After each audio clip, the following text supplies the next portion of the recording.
ಬೆಂಗಳೂರಿನ ಚಿನ್ನಯ್ಯನಪಾಳ್ಯದಲ್ಲಿ ಸಂಭವಿಸಿದ ನಿಗೂಢ ಅಗ್ನಿ ದುರಂತದಲ್ಲಿ 5 ಮೃತಪಟ್ಟಿದ್ದಾರೆ. ಆದರೆ ಈ ಭೀಕರ ದುರಂತದ ತನಿಖೆ ಬಗ್ಗೆ ಸಾಕಷ್ಟು ಅನುಮಾನಗಳು ಮೂಡಿವೆ. ಘಟನೆ ನಡೆದು 1 ವಾರ ಆದರೂ ಇಲ್ಲಿಯವರೆಗೂ ಘಟನೆಗೆ ನಿಖರ ಕಾರಣ ತಿಳಿದು ಬಂದಿಲ್ಲ. ವಿಲ್ಸನ್ ಗಾರ್ಡನ್ ದುರಂತದಲ್ಲಿ 5 ಜನರ ದುರ್ಮರಣ. ಅಗ್ನಿ ಅವಘಡ ಸಂಭವಿಸಿದ ಕಾರಣ ಇಲ್ಲಿಯವರೆಗೂ ಅಸ್ಪಷ್ಟ. ಮೃತರಿಗೆ ಪರಿಹಾರ ಕೊಟ್ಟು ಕಣ್ಮುಚ್ಚಿ ಕುಳಿತ ಸರ್ಕಾರ. ದುರಂತ ಸಂಭವಿಸಿದಂತೆ ಸ್ಥಳಕ್ಕೆ ಬಂದ ಅಗ್ನಿಶಾಮಕ ಸಿಬ್ಬಂದಿ ಸತತ ಪ್ರಯತ್ನದಿಂದ ಬೆಂಕಿ ನಂದಿಸಿದ್ರು. ಘಟನೆ ಸ್ಥಳದಲ್ಲೇ ಬೀಡು ಬಿಟ್ಟಿದ್ದ ಎಸ್ಡಿಆರ್ಎಫ್ ರಕ್ಷಣಾ ಕಾರ್ಯ ನಡೆಸಿದ್ರು. ಹೌದು, ಕಳೆದ 1 ವಾರದ ಹಿಂದೆ ನಡೆದ ಭೀಕರ ಅಗ್ನಿ ದುರಂತದಲ್ಲಿ 5 ಜನ ಮೃತಪಟ್ಟಿದ್ದು, ಇನ್ನೂ ಕೆಲವರು ಆಸ್ಪತ್ರೆಯಲ್ಲಿ ಚಿಕಿತ್ಸೆ ಪಡೆಯುತ್ತಿದ್ದಾರೆ. ಘಟನೆ ನಡೆದ ಸ್ಥಳಕ್ಕೆ ಸಿಎಂ ಡಿಸಿಎಂ ಭೇಟಿ ಕೊಟ್ಟು ಪರಿಶೀಲಿಸಿ ಅವಘಡದಲ್ಲಿ ಮೃತಪಟ್ಟವರಿಗೆ 5 ಲಕ್ಷ ಪರಿಹಾರವನ್ನ ಘೋಷಣೆ ಮಾಡಿದರು. ಇನ್ನು ಈ ಅವಘಡ ಹೇಗೆ ಸಂಭವಿಸಿತ್ತು, ಇದಕ್ಕೆ ಕಾರಣ ಏನು ಎಂಬುದು ಇಲ್ಲಿಯವರೆಗೂ ತಿಳಿದು ಬಂದಿಲ್ಲ. ಆಗಸ್ಟ್ 15ರ ಬೆಳಗ್ಗೆ ಈ ರೀತಿಯ ಘಟನೆ ನಡೆದಿರುವುದು ಸಾಕಷ್ಟು ಅನುಮಾನಗಳು ಮೂಡಿಸಿವೆ. ಇದರ ಜೊತೆಯಲ್ಲಿ ಗ್ಯಾಸ್ ಸ್ಫೋಟದಿಂದ ಹೆಚ್ಚು ತೀವ್ರತೆ ಹಾಗೂ ಈ ಮಟ್ಟಿನ ಹಾನಿ ಸಂಭವಿಸುವುದಿಲ್ಲ ಎಂದು ಹೇಳಲಾಗ್ತಿದೆ.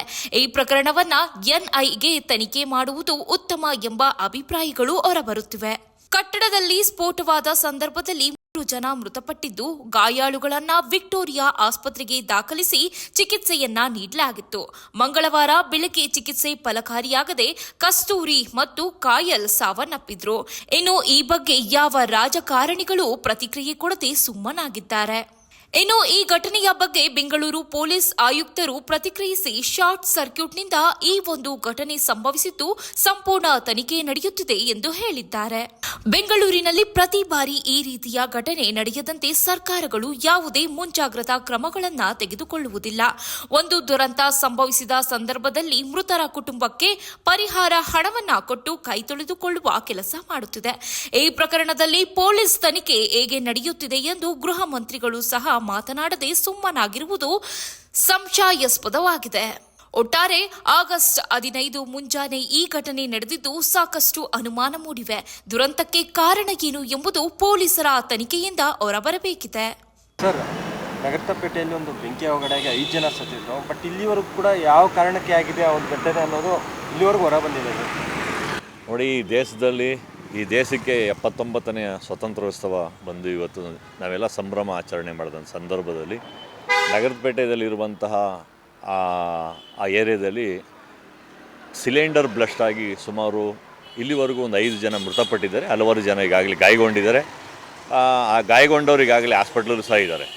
ಆದರೆ ಯಾಕಾಯಿತು, ಹೇಗಾಯಿತು ಅನ್ನುವಂಥದ್ದು ಸಹ ಈಗಾಗಲೇ ಪೊಲೀಸರು ಸಹ ಒಂಥರ ಗೊಂದಲದಲ್ಲಿದ್ದಾರೆ.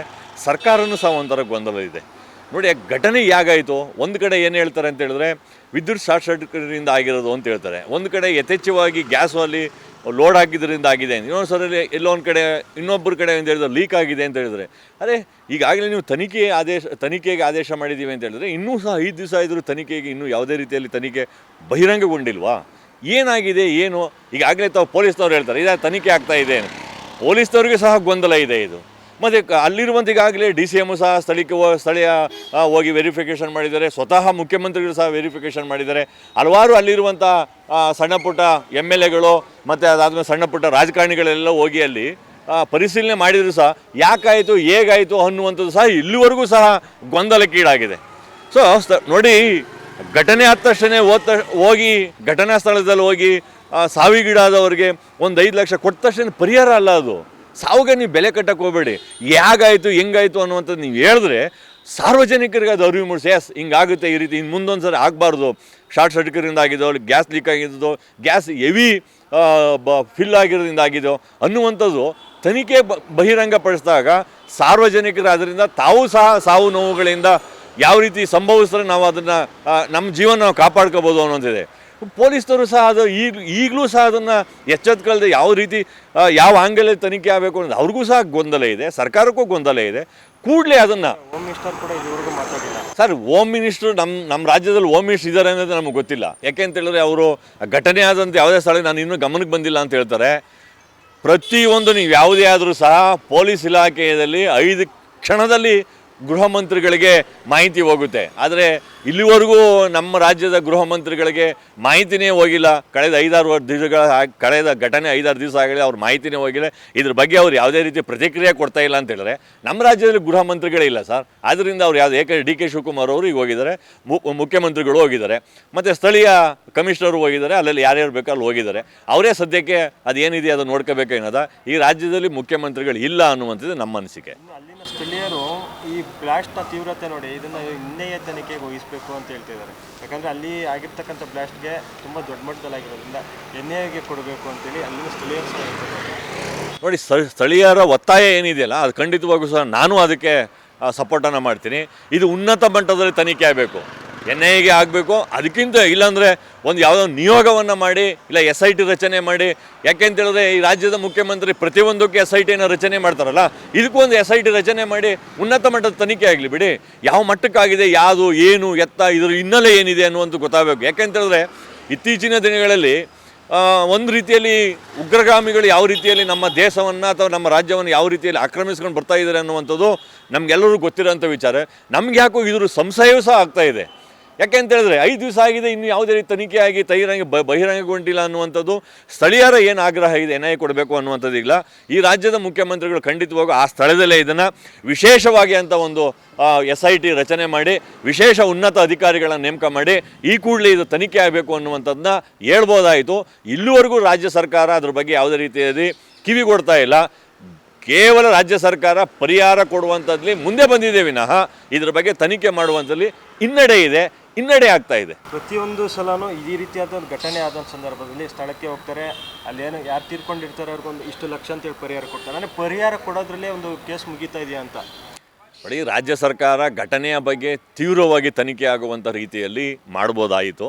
ಆದರೆ ಯಾವುದೇ ಘಟನೆಗೆ ಹೋದ ತಕ್ಷಣ ಅವ್ರು ಯಾವುದೇ ಘಟನೆಗಳ ಬಗ್ಗೆ ವಿಸ್ತರಣೆ ಮಾಡೋಕ್ಕೋಗಲ್ಲ. ಯಾರು ಸತ್ತಿದ್ದಾರೆ ಆ ಸತ್ತ ಜೀವಕ್ಕೆ ಅವ್ರ ಕುಟುಂಬಕ್ಕೆ ಒಂದು 5 ಲಕ್ಷ 10 ಲಕ್ಷ ಕೊಡುವಂಥದ್ದು ಅಷ್ಟೇ ವಿನಃ ಇದೆ ವಿನಃ. ನೋಡಿ, ನಾನು ನಿಮ್ಗೆ ಮೊದಲೇ ಹೇಳ್ದಾಗೆ ಈ ಘಟನೆ ಆದದ್ದು ಉನ್ನತ ಮಟ್ಟ ತನಿಖೆ ಆಗಬೇಕು. ಆ ಸಾವುಗಳಿಗೆ ಹೋಗಿ ಹಣ ಕಟ್ಟೋದಿದೆಯಲ್ಲ ಅದ್ರ ಮೊದಲು ನಿಲ್ಲಬೇಕು. ಸಾವುಗಳಿಗೆ ಯಾರು ರೀ, ಒಬ್ಬ ಜೀವಕ್ಕೆ ನೀವು ಬೆಲೆ ಕಟ್ಟುವಂಥದ್ದು ಯಾರ ಕೈಲೂ ಸಾಧ್ಯ ಇಲ್ಲ ಅದು.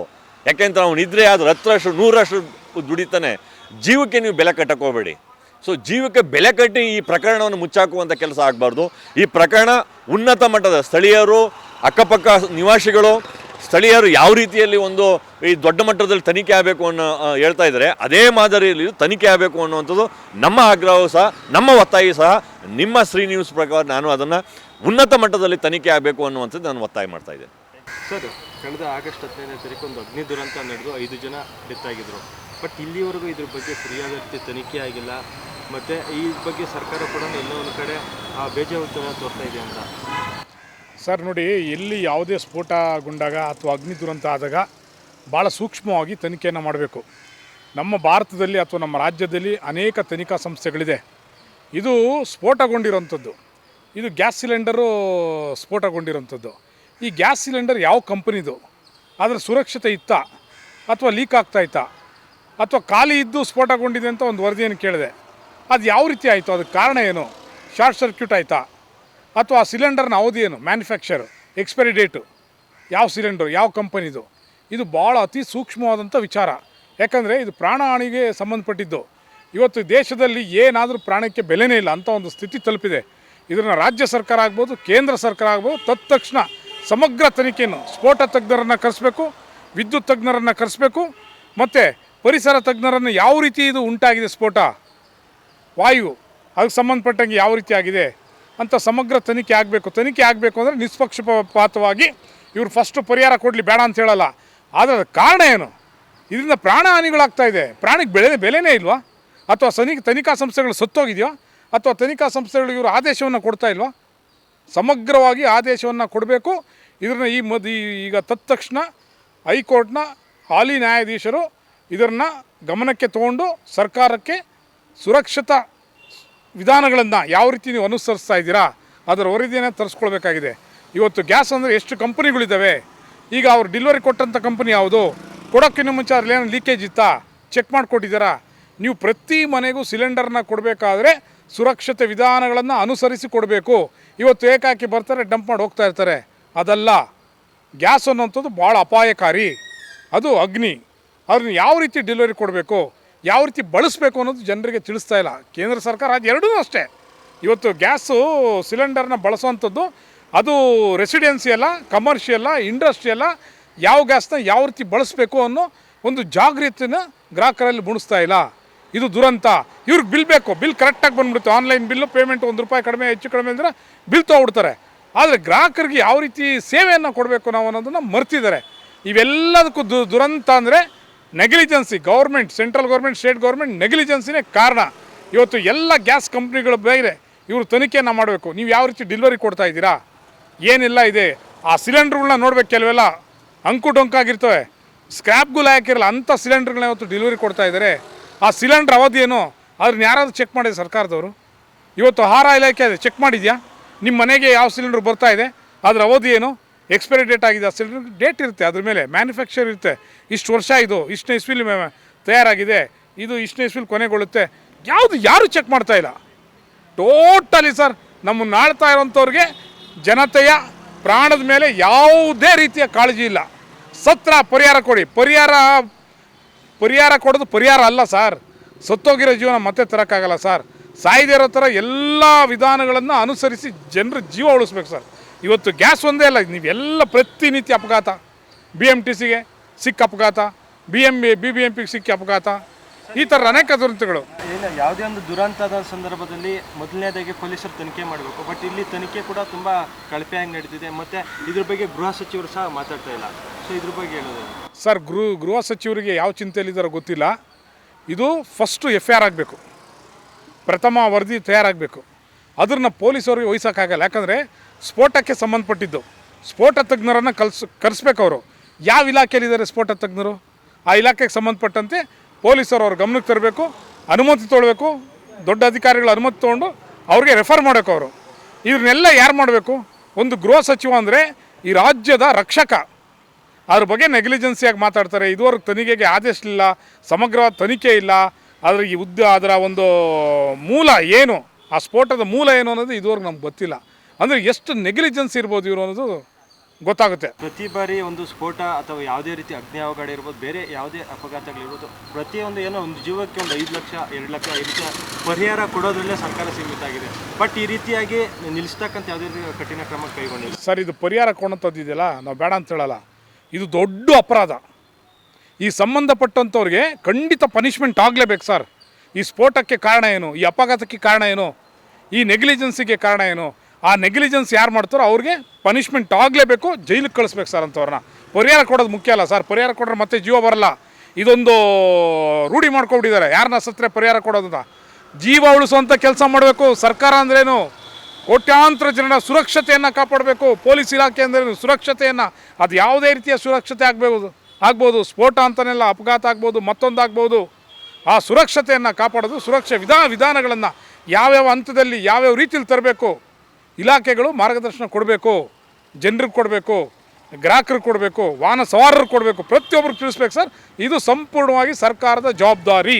ಇನ್ನೊಂದು ಕಡೆ ಸ್ಫೋಟದ ತೀವ್ರತೆ ನೋಡಿ ಎಲ್ಲೊಂದು ಕಡೆ NIA ಕೊಡಬೇಕು ಅಂತೇಳಿ ಒಂದು ಖಂಡಿತ ಕೊಡಬೇಕು ಸರ್. ನಾನು ಹೇಳಿದ್ನಲ್ಲ, ಇದು ಉನ್ನತ ತನಿಖಾ ಸಂಸ್ಥೆಗೆ ಕೊಡಲೇಬೇಕು. ಯಾಕಂದರೆ ಸ್ಫೋಟಕ್ಕೆ ಸಂಬಂಧಪಟ್ಟಿದ್ದು ಇವತ್ತು ದೇಶದಲ್ಲಿ ಭಯೋತ್ಪಾದನೆ ತಾಂಡವಾಡ್ತಾ ಇದೆ, ಉಗ್ರಗಾಮಿ ತಾಂಡವಾಡ್ತಾ ಇದೆ. ಇವತ್ತು ಜನರು ನೆಮ್ಮದಿಯಾಗಿ ಓಡಾಡ್ಲಿಕ್ಕಾಗ್ತಾ ಇಲ್ಲ, ಎಲ್ಲಿ ಯಾರೇನು ಮಾಡ್ತಾರೋ ಅಂತ. ಈ ಮೊನ್ನೆ ಯಾವುದೋ ಕಳೆದ ಬಾರಿ ಕುಕ್ಕರ್ ಸ್ಫೋಟ ಆಗಿ ಮೊಳೆಗಳು ರಾಮೇಶ್ವರ ಕೆಪೆ ಆಗ್ಬೋದು, ಮತ್ತೊಂದು ಆಗ್ಬೋದು, ಇದು ನಿರಂತರ ಆಗ್ತಾ ಇದೆ. ಇದಕ್ಕೆ ನಾನು ಹೇಳೋದು, ಪ್ರತಿಯೊಬ್ಬರಿಗೂ ಸುರಕ್ಷತೆ ಇಲ್ಲ. ಪ್ರತಿಯೊಬ್ಬರಿಗೂ ಸುರಕ್ಷತೆ ವಿಧಾನಗಳನ್ನು ತಿಳಿಸ್ಕೊಡಿ. ಆತ್ಮರಕ್ಷಣೆ ಮಾಡ್ಕೊಳ್ಳೋದಕ್ಕೆ ತರಬೇತಿಯನ್ನು ಕೊಡಿ. ತಾವು ತನಿಖೆ ಮಾಡಿ. ಹೆಂಗೆ ಸರ್ ಬಿಟ್ಕೊಳ್ತೀರ ನೀವು ಉಗ್ರಗಾಮಿಗಳು ಒಳಗಡೆ, ದೇಶದೊಳಗಡೆ? ಹೆಂಗೆ ಸರ್? ಒಂದು ವೆಹಿಕಲ್ ಟೋಲ್ ಹತ್ರ ನಿಲ್ಲಿಸ್ಬಿಟ್ಟು ಚೆಕ್ ಪೋಸ್ಟ್ ಹತ್ರ ನಿಲ್ಲಿಸ್ತಾರೆ, ಟೋಲ್ ಹತ್ರ ವಸೂಲಿ ಮಾಡ್ಕೊಳ್ತಾರೆ. ನೀವು ಉಗ್ರಗಾಮಿಗಳು ಹೆಂಗೆ ಸರ್? ಎಂಥ ಒಂದು ವಿಪರ್ಯಾಸ ಇದು. ನಿಜವಾಗ್ಲೂ ಸರ್, ನಮಗೆ ಒಂದು ಕಡೆ ಸಿಟ್ಟು ಬರುತ್ತೆ, ಒಂದು ಕಡೆ ಅಲಸ್ಯ ಅನ್ಸೋದು ಇವ್ರು ಮಾಡ್ತಾ ಇರೋವಂಥದ್ದು. ಹೆಂಗೆ ಸರ್ ಬಿಡ್ತೀರ ನೀವು? ಹೆಂಗೆ ಸಾಧ್ಯ? ಅಂದರೆ ಟೋಟಲಿ ನೆಗ್ಲಿಜೆನ್ಸಿ ಇದು. ಈ ನೆಗ್ಲಿಜೆನ್ಸಿ ಅಂತವ್ರಿಗೆ ಯಾಕೆ ಸರ್ ಜನರು ಅಧಿಕಾರ ಕೊಡ್ತಾರೆ? ಜೀವ ಕಳ್ಕೊಳ್ಳೋದಕ್ಕೆ ಅವ್ರಿಗೆ ಅಧಿಕಾರನ ಕೊಡಬೇಕಾ ಜನರು ಸ್ವಲ್ಪ ಆಲೋಚನೆ ಮಾಡಬೇಕು. ಹಾಗಾಗಿ ನಾನು ಹೇಳೋದು ಇಷ್ಟೇ ಸರ್, ದಯವಿಟ್ಟು ಸ್ಟೇಟ್ ಗೌರ್ಮೆಂಟ್ ಆಗ್ಬೋದು, ಸೆಂಟ್ರಲ್ ಆಗ್ಬೋದು, ನಿಮ್ಮ ನೆಗ್ಲಿಜೆನ್ಸನ್ನು ಬಿಟ್ಟು ನಿಮ್ಮ ಕರ್ತವ್ಯಗಳೇನಿದೆ. ರಜನೀಶ್ ಒಂದು ಮಾತು ಹೇಳ್ತಾರೆ, ಮೆರಿಟೋಕ್ರಸಿ, ಅರ್ಹತಾ ಪ್ರಭುತ್ವದ ಮೇಲೆ ಅವ್ರಿಗೆ ಹುದ್ದೆಯನ್ನು ಕೊಡಬೇಕೆ ಹೊರತು ಇವು ನಮ್ಮ ಜಾತಿಯವನು, ಇವು ನಮ್ಮ ಧರ್ಮದವನು ಅಂತ ಅಲ್ಲ. ಇವನು ಹಣವಂತ ಅಲ್ಲ. ಈಗ ಫಾರ್ ಎಕ್ಸಾಂಪಲ್ ಪೊಲೀಸ್ ಇಲಾಖೆ ಅಂದರೆ ಅವರು ಅದರಲ್ಲಿ ತರಬೇತಿನ ಹೊಂದಿರಬೇಕು, ಅನುಭವವನ್ನು ಪಡೆದಿರಬೇಕು. ಪೊಲೀಸ್ ಅಂದರೆ ಏನು ಸರ್? ಪೊಲೀಸ್ ಅಂದರೆ ಧೈರ್ಯ, ನಂಬಿಕೆ, ವಿಶ್ವಾಸ, ನಮ್ಮನ್ನು ಕಾಪಾಡ್ತಾರೆ ಅವರು ಅಂತ ಅದರ ಒಂದು ಅಧ್ಯಯನ ಮಾಡಿರಬೇಕು ಅವರು. ಉದಾಹರಣೆಗೆ ಆಹಾರ ಇಲಾಖೆ, ಆಹಾರದ ಬಗ್ಗೆ ತಿಳ್ಕೊಂಡಿರಬೇಕು, ಫುಡ್ ಸೈನ್ಸ್ ಬಗ್ಗೆ ಗೊತ್ತಿರಬೇಕು ಅವ್ರಿಗೆ. ಇವತ್ತು ಇಲಾಖೆಗೂ ಆ ಮಂತ್ರಿಗೂ ಏನೂ ಸಂಬಂಧನೇ ಇರಲ್ಲ. ಇವು ನಮ್ಮವ್ನು ಕೊಟ್ಬಿಡ, ಇವು ನಮ್ದವ್ರನ್ನ ಅದಲ್ಲ ಸರ್, ಅದೆಲ್ಲ ಸರ್ಕಾರನೇ ಅಲ್ಲ ಅದು. ನನ್ನ ಪ್ರಕಾರ ಮೆರಿಟೋಕ್ರಸಿ ಗೌರ್ಮೆಂಟ್ ಬಂದರೆ ಸರ್ ಜನರು ಸುರಕ್ಷಿತವಾಗಿರ್ತಾರೆ ಸರ್. ಸ್ಥಳ ಚಿನ್ನಯ್ಯಪಾಳ್ಯ ವಿಲ್ಸನ್ ಗಾರ್ಡನ್ ಅಲ್ಲಿ ಆಗಸ್ಟ್ 15 ಬೆಳಗ್ಗೆ 8:25 8:30 ಸಮಯಕ್ಕೆ ಸಿಲಿಂಡರ್ ಸ್ಫೋಟ ಆಗುತ್ತೆ. ಹಲವಾರು ಮಂದಿಗೆ ಗಾಯನೂ ಆಗುತ್ತೆ, ಹಲವಾರು ಮಂದಿ ಸತ್ತು ಹೋಗ್ತಾರೆ. ಇದ್ರ ಬಗ್ಗೆ ಸ್ಥಳ ಪರಿಶೀಲನೆ ಮಾಡಿ ನಮ್ಮ ಸಿಎಂ ಸಿದ್ದರಾಮಯ್ಯ ಸರ್ ಅವರು ಒಂದು ಮನೆಗೆ 5 ಲಕ್ಷ ಅಂತ ಹೇಳ್ಬಿಟ್ಟು ಘೋಷಣೆನೂ ಮಾಡಿರ್ತಾರೆ. ಹಾಗೂ ನಮ್ಮ ಪೊಲೀಸ್ ಇಲಾಖೆ ಇದನ್ನ ಸರಿಯಾಗಿ ತನಿಖೆ ಮಾಡಬೇಕು ಅಂತ ನಾವು ಕೇಳ್ತೀವಿ. ಒಂದ್ಸರಿ ನಮ್ಮ ಪೊಲೀಸ್ ಇಲಾಖೆ ಹೇಳುತ್ತೆ ವಿದ್ಯುತ್ ಸ್ಪಾರ್ಕ್ ಆಯ್ತು ಅಂತ ಹೇಳುತ್ತೆ, ಇನ್ನೊಂದ್ಸರಿ ಹೇಳುತ್ತೆ ಸಿಲಿಂಡರ್ ಲೀಕ್ ಆಗಿ ಆಯ್ತು ಅಂತ ಹೇಳುತ್ತೆ. ಇದ್ರ ಬಗ್ಗೆ ಸರಿಯಾಗಿ ಪರಿಶೀಲನೆ ಮಾಡಬೇಕು, ಏನ್ ಕಾನೂನು ಕ್ರಮ ಏನಿದೆ ಅದನ್ನ ಜರುಗಿಸಬೇಕು ಅಂತ ನಾವು ಕೇಳ್ತೀವಿ. ಅದಲ್ಲದೆ ಇವಾಗ ಈ ಘಟನೆ ಮತ್ತೊಮ್ಮೆ ಆಗ್ಬಾರ್ದು. ಅಲ್ಲಿ ಏನು ಕಂಪ್ನಿಗಳು ಮತ್ತು ಸರ್ಕಾರ ಮನೆ ಮನೆಗೆ ಹೋಗ್ಬಿಟ್ಟು ಅದು ಹಳೆ ಸಿಲಿಂಡರ್ ಪೈಪ್ ಇದ್ರೆ ಅದನ್ನ ಚೆಕ್ ಮಾಡಿ ಹೊಸದ ಹಾಕಬೇಕು, ಪೈಪ್ಗಳನ್ನ ಬದಲಾಯಿಸಬೇಕು ಅಂತ ನಾನು ಇದ್ರ ಮೂಲಕ ಕೇಳ್ತೀನಿ.